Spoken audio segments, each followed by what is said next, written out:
बरेली की एक अदालत ने बरेली पुरतशद्दुद मुजाहरे के मुलजमीन बनाए गए मौलाना तौकीर रजा और नदीम खान पर 1-1 लाख रुपए के मुचलके पर मशरूत जमानत दे दी है। एडिशनल डिस्ट्रिक्ट गवर्नमेंट के वकील ने ये जानकारी दी।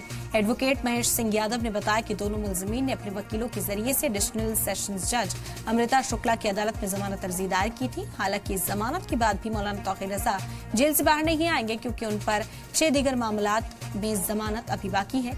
मशरूत जमानत देते हुए अपने फैसले में कहा कि मुलजिम जांच अधिकार की इजाजत के बिना शहर नहीं छोड़ सकेंगे। यदि मुलजिम जांच में ताउन नहीं करते तो जांच अफसर को उनकी जमानत रद्द करने के लिए अदालत में दरखास्त देने का हक होगा। महिला पुलिस थाने की सब इंस्पेक्टर कोमल कुंडू ने 26 सितंबर को तौकीर रजा, नदीम और दीगर के खिलाफ मामला दर्ज किया था। मौलाना तौकीर रजा को अब तक 4 मामलों में जमानत मिल चुकी है, लेकिन वो अभी जेल में रहेंगे क्योंकि 6 दीगर मामलों में उनकी जमानत जेर इल्तवा है। बरेली में 26 सितंबर को मुबैना तौर पर आई लव मोहम्मद पोस्टर को लेकर एहतजाज हुआ था। पुलिस कार्रवाई में कई मुजाहिरीन जख्मी हो गए थे, जिसके बाद बवाल हुआ। इस मौके पर मौलाना तौकीर रजा को मुलजिम बनाया गया था।